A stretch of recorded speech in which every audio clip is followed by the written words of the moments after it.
Hello there fellow humans and welcome to this video, and today I want to talk about the T22 Medium, or to be less specific, what is the best T10 Medium tank in World of Tanks Blitz.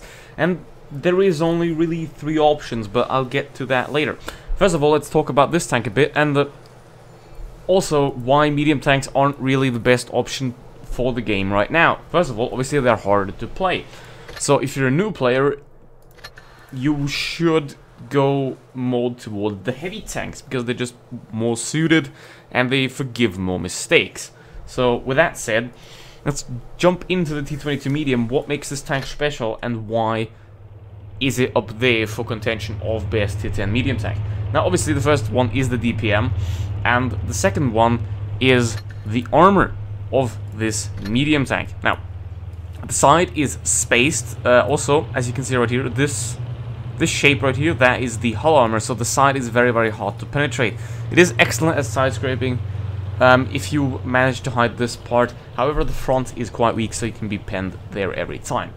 But again, if you know how to play it, if you know how to wiggle it properly, you are going to bounce an insane amount of shots with this vehicle, which is very strong. However, there are two other tanks that want to take this crown from it. Let's check it out. And those two tanks are, in my opinion, the STB-1 and the E50M.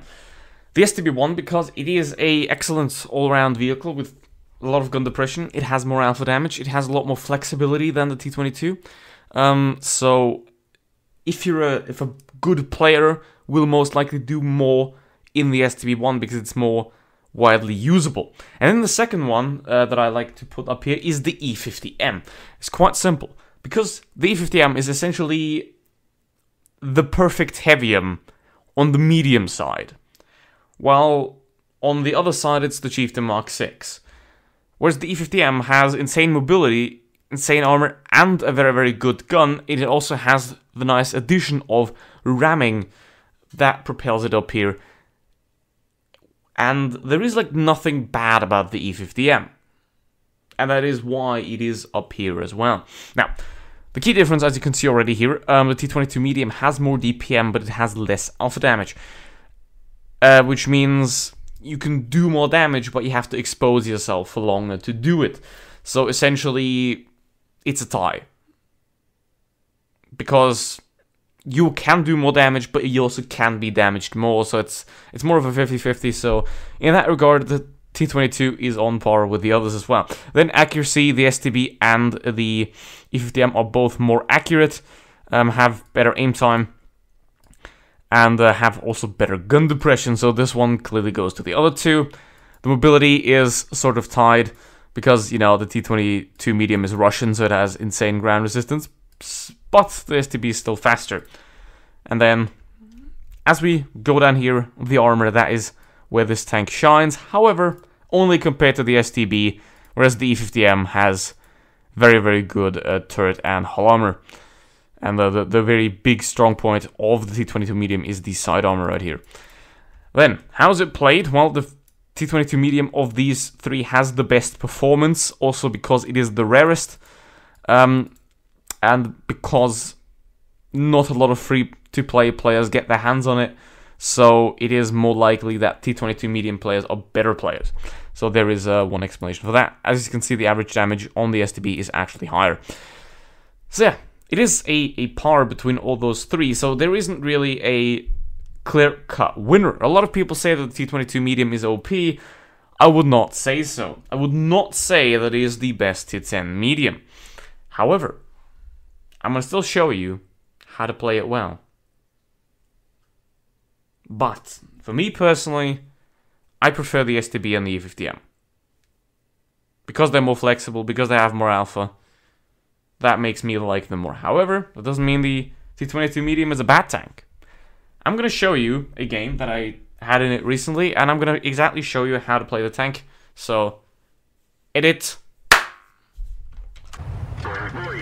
So now we're here on whatever this map is called, and in the T22 Medium obviously, and obviously it is a medium tank, so you go to the medium side, which is always the better option no matter where you go.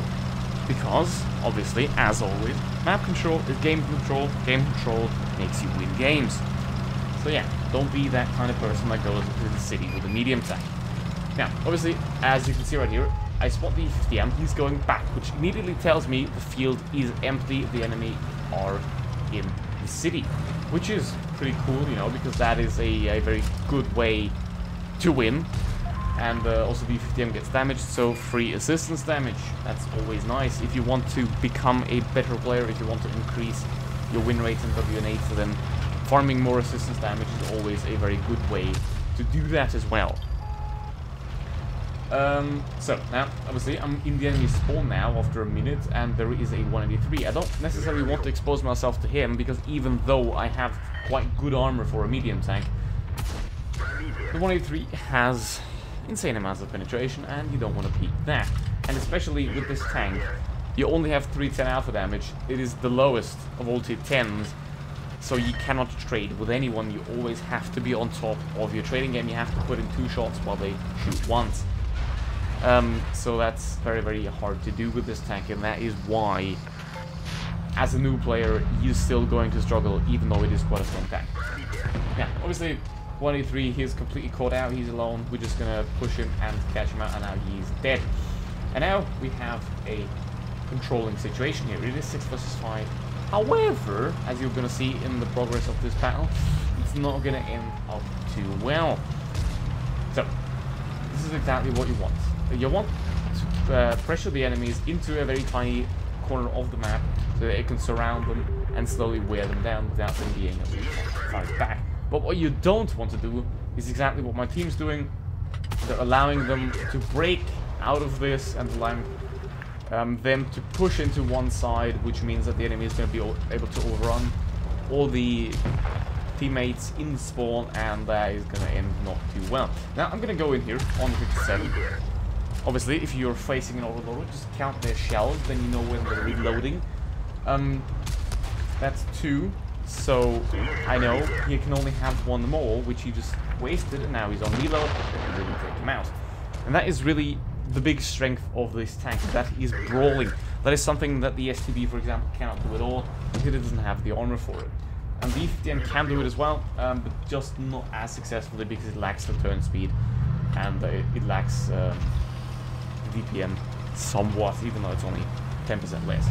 Now, as you can see here, this is a 2 versus 3 now, and this is where the problems come in. I have to put a lot of shots into those enemy heavies now, and they don't need that many to kill me, which is why I'm trying to get some distance, you know?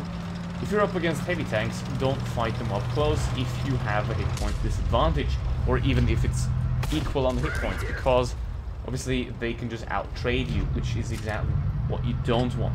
You always want to be the one that has the space, you always want to be the one controlling the engagement. That's why I go away, I disengage, I get 2 nice shots in, I don't know how they hit. So now, it is a 2v3, as I said, so my Jägeroo is alive, and now he's being pressured by the Kronvang.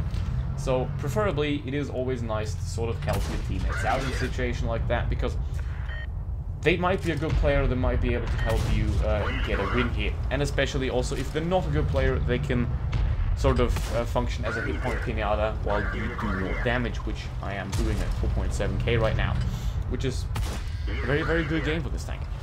That is exactly how you have to do it. When you have the opportunity to brawl one tank on their own, you go in. Like, for example, that 57, I had a massive advantage on him. I could go in, I could brawl with him, make him bounce a few shots, and then come out on top.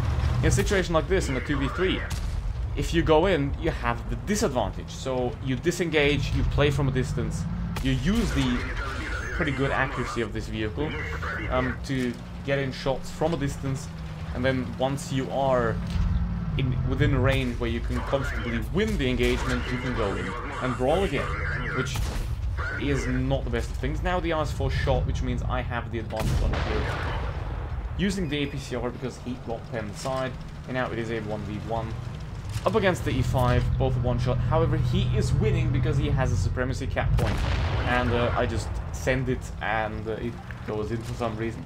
Sometimes it is not skill, sometimes it is just luck. That's just how it is. So, to sum up again, with this ace tanker, how you play it.